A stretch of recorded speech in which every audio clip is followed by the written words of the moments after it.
Next, I'd like to talk about some integrals that involve the trig functions. I, in particular, want to look at integrals that look like the integral of a power of sine x multiplied by a power of cosine x. Also, I'd like to look at the integral of a power of tangent x times a power of secant x. These particular combinations have reasonably nice properties because there's a lot of connections between cosine and sine and secant. Tangent and secant, that is. For the integrals that involve products of powers of sine and cosine of x, some of them are extremely easy.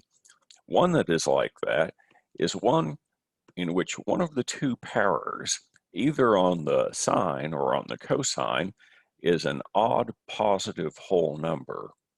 If you've got something like that, it turns out that life is fairly easy.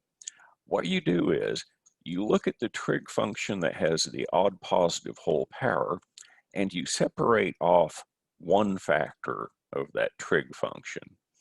Write it down near the dx. In what remains, it always turns out that since you've got a power of the other trig function times an even power of the one that you are looking at, that you can use trig identities to reduce things down into a much more agreeable form. We're going to use the following facts. Cosine squared plus sine squared of x is 1. Which of course means the same thing as sine squared x is 1 minus cosine squared, which in turn means the same thing as cosine squared x is 1 minus sine squared x.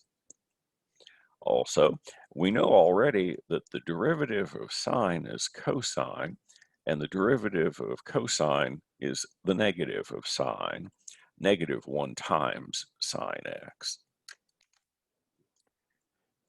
As an example of this kind of thing, think of the integral of cosine squared x times sine cubed x with respect to x.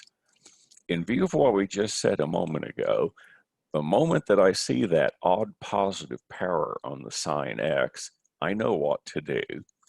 I'm going to split one factor of sine x off and write it down beside the dx. What's left is the cosine squared of theta that I had to start with. I've taken one power away from the 3 on the sine of x, so I have sine squared of x. Now here's the reason that this is going to work.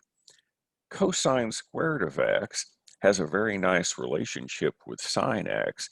The derivative of cosine is a multiple of sine x.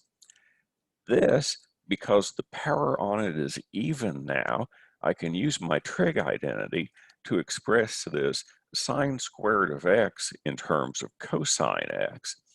Then I'm going to have something that only has cosine of x in it multiplied by sine x dx, and then there's an obvious substitution that I can make to do the integral. Sine squared of x is 1 minus cosine squared x. If you let u equal cosine x, du works out to be negative 1 times sine x dx, meaning that sine x dx is the negative of du, which I'm going to find it convenient to write as negative 1 times du, abusing the language in the usual way. So writing everything in terms of u, I have the integral of u squared multiplied by 1 minus u squared multiplied by negative 1 multiplied by du. According to the associative law of multiplication, I can group any of those factors together if I want.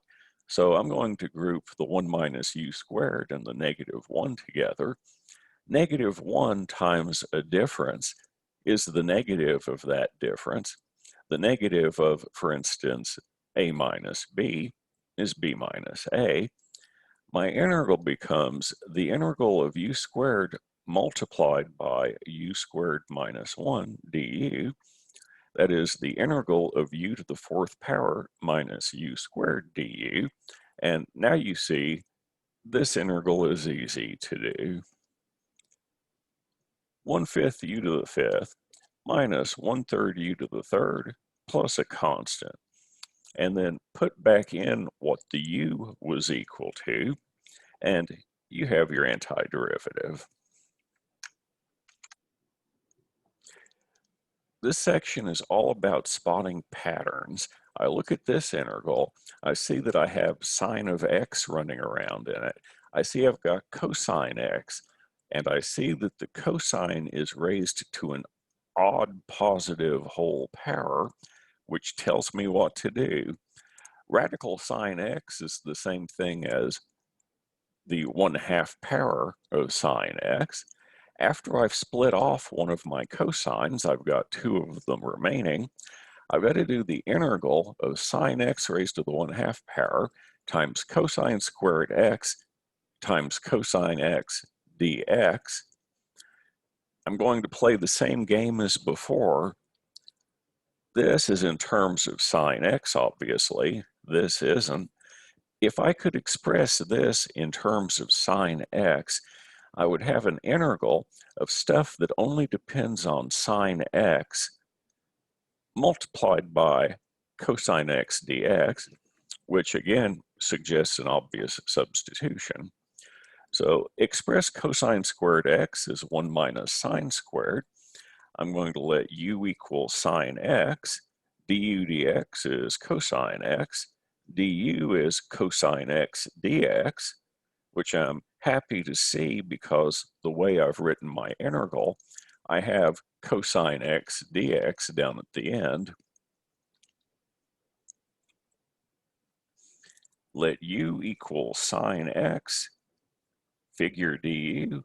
Your integral turns into this quantity, which is easy to calculate because this is one of these integral of a constant power of x, but it's not -1. You increase the power by 1, and you include a factor that is the reciprocal of the new power. So 1/2 plus 1 is 3/2.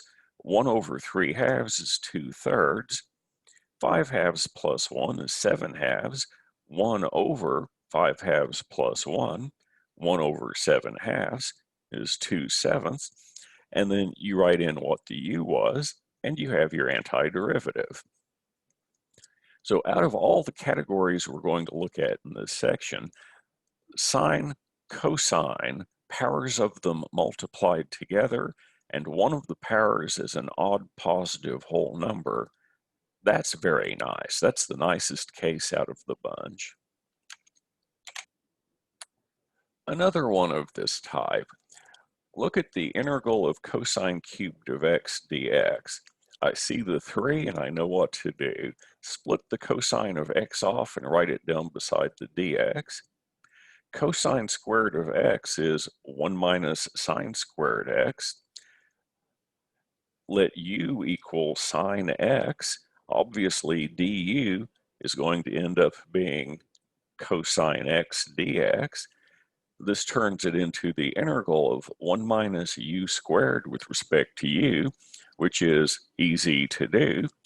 Do that integral, put back in the fact that u was sine of x, and you have your answer. So this is a pattern recognition thing. I look at my integral, and if I see if it has a certain pattern to it or not, I immediately know what I'm supposed to do. Now, there are other integrals involving trig functions in which the positive odd number power is not going to apply. You can do some such integrals using trigonometric identities. Cosine squared of x is 1/2 times the quantity 1 plus cosine 2x.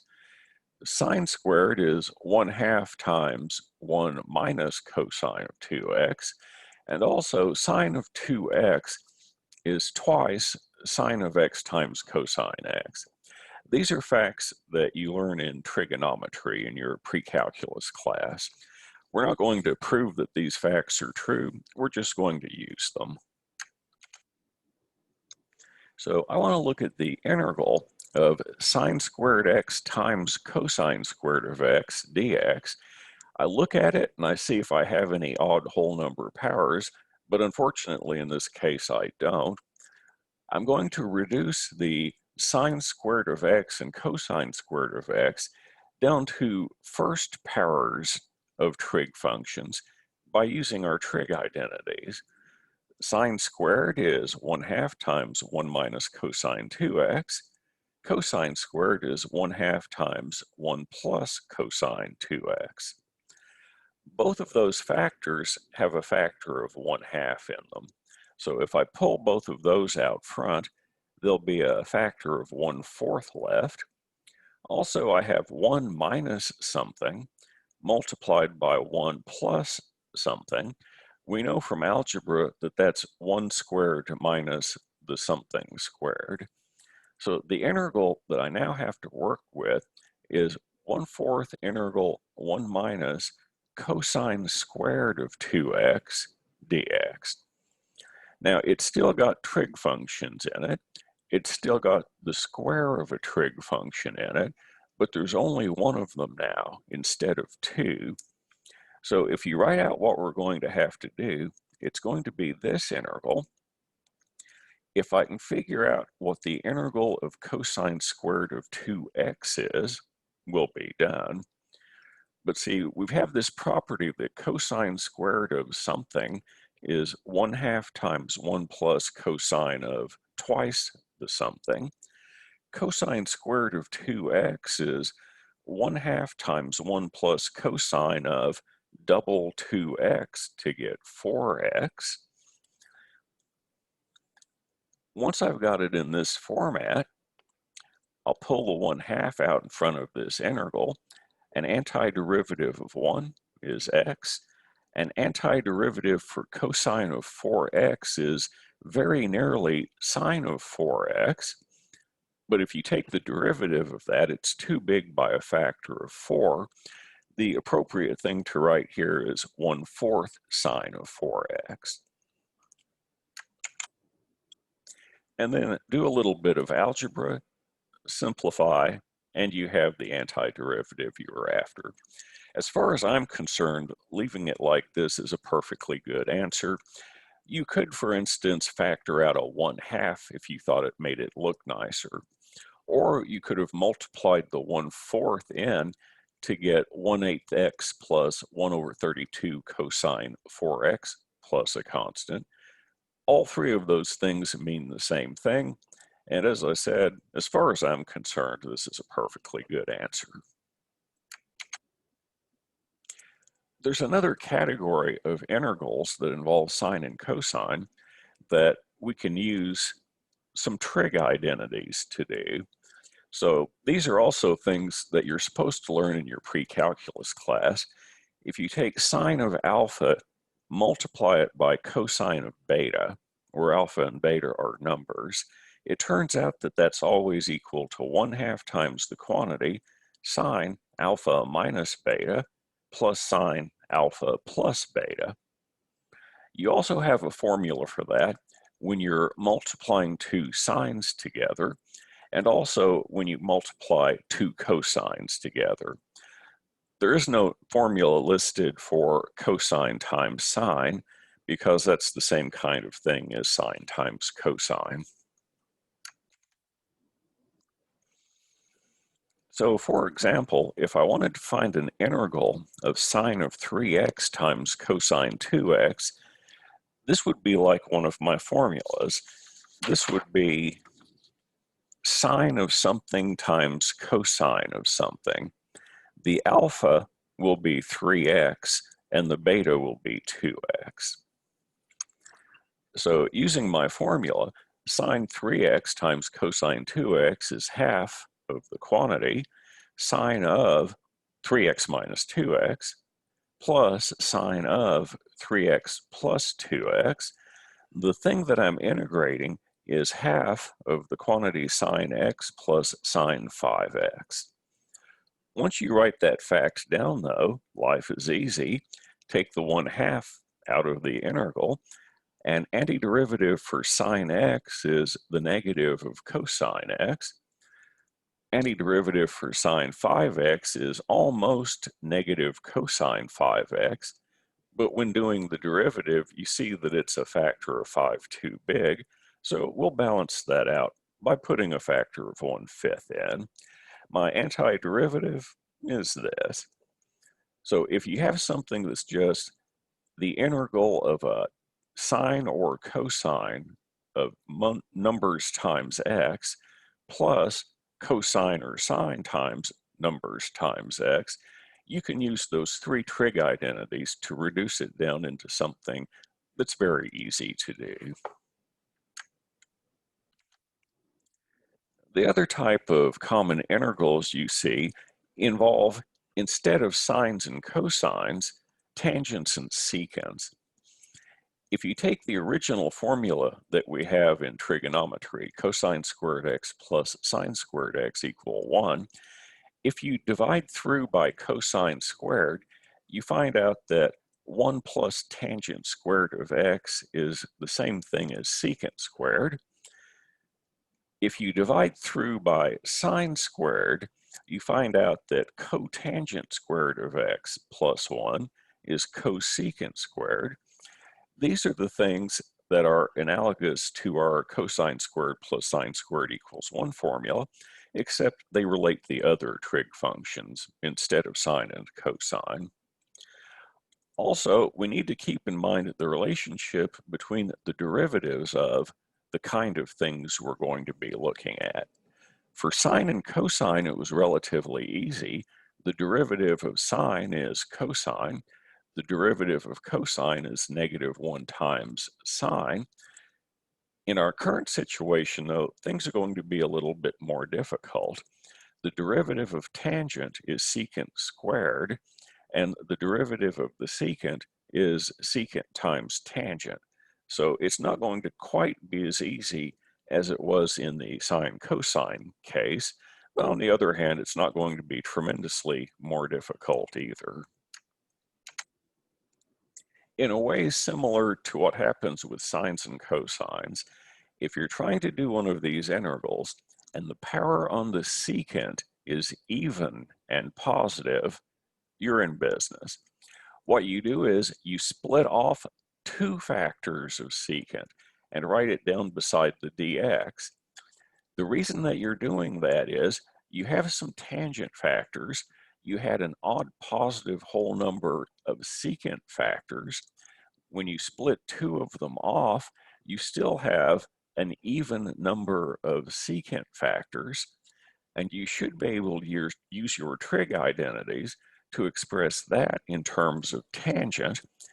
Then you have integral of something that only involves tangent of x times secant squared x dx, and that's obviously going to be doable with the substitution u equals tangent x. For example, if I want to look at the integral of tangent squared x times secant to the fourth x, I look at the secant of x, I see the positive whole number 4 for its power, split two of them off, that leaves you with 2 behind. Now, if this secant squared factor here were not here, I'd really be happy because derivative of tangent is secant squared, and I just do it with a substitution.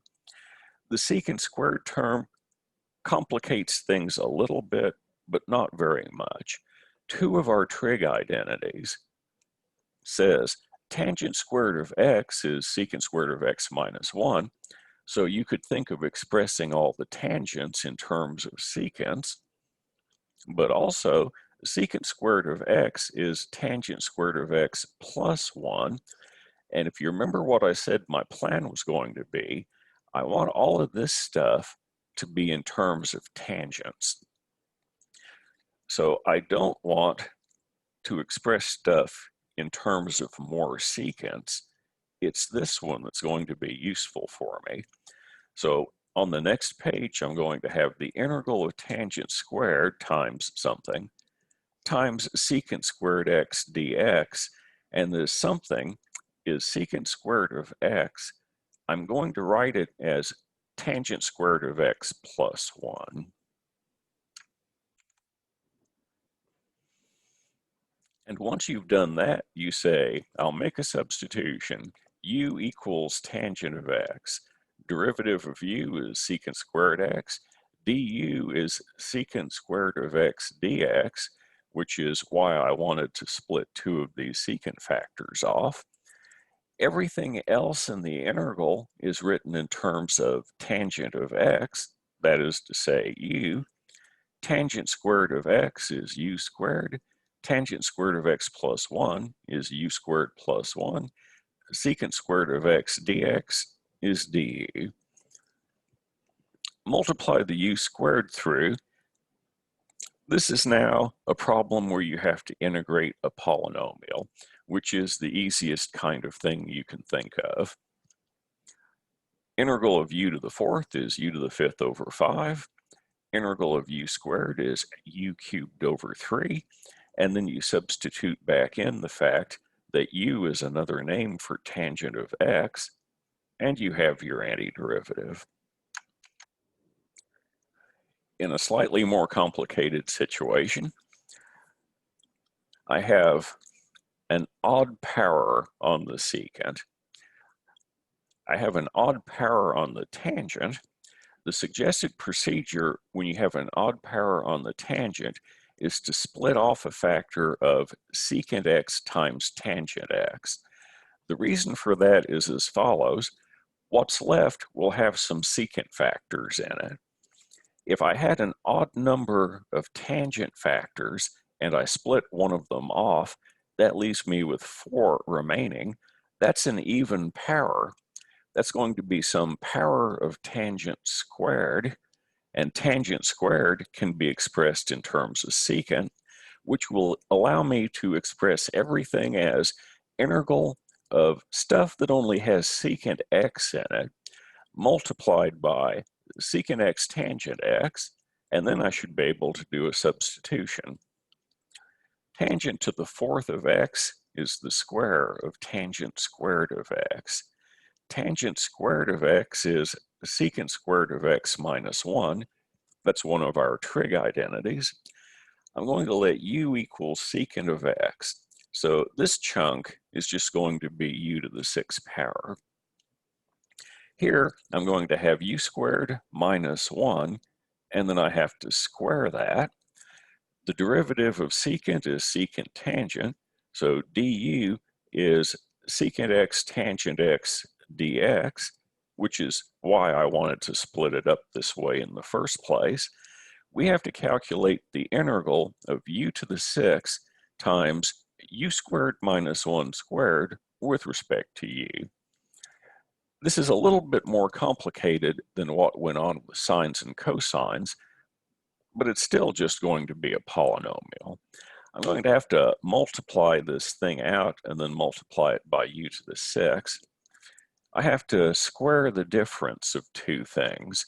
That'll be the square of the first thing minus 2 times the first thing times the second thing plus the second thing squared. When I do the squaring, I end up with u to the 4th minus 2u squared plus 1. This must be multiplied by u to the 6th power to get the thing that I'm integrating with respect to u. I'm going to be integrating u to the 10th power minus 2u to the 8th power plus u with respect to u. This is amongst the easiest polynomial type problems to do. Obviously, the antiderivative is this. And then you put back in the fact that u was an abbreviation for secant of x, and you're done.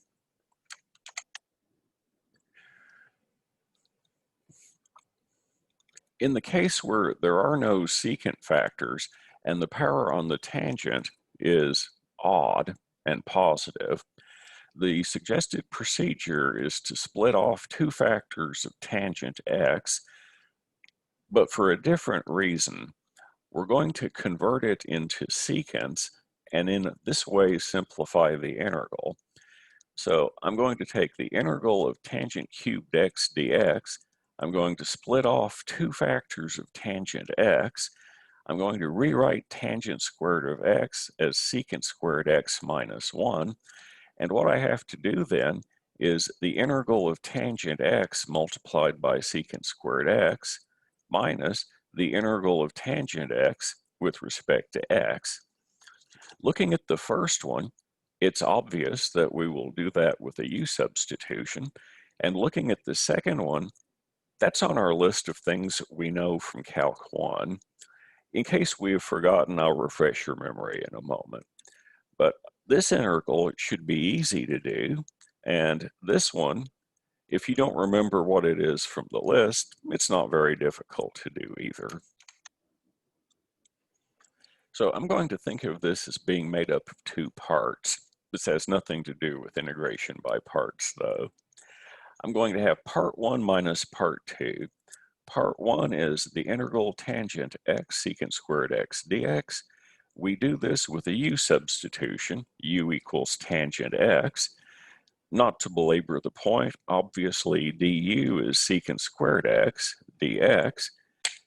This substitution turns the integral into integral of u with respect to u, which is very easy to figure out. As always, I'm going to wait to the end to tack my constant of integration on. Part 2 is the integral of tan x dx. The way that this was figured out in Calc 1, you write it as the integral of sine x over cosine x, make a u substitution, put the u substitution in, you find out that the antiderivative is negative natural log absolute value of u, which is negative natural log absolute value cosine x, and I said I was going to put the constant off to the end, but I forgot.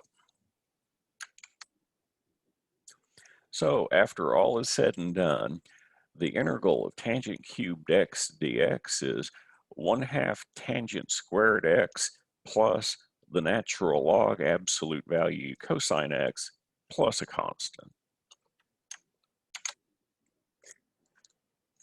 Generally speaking, integration is harder than doing derivatives.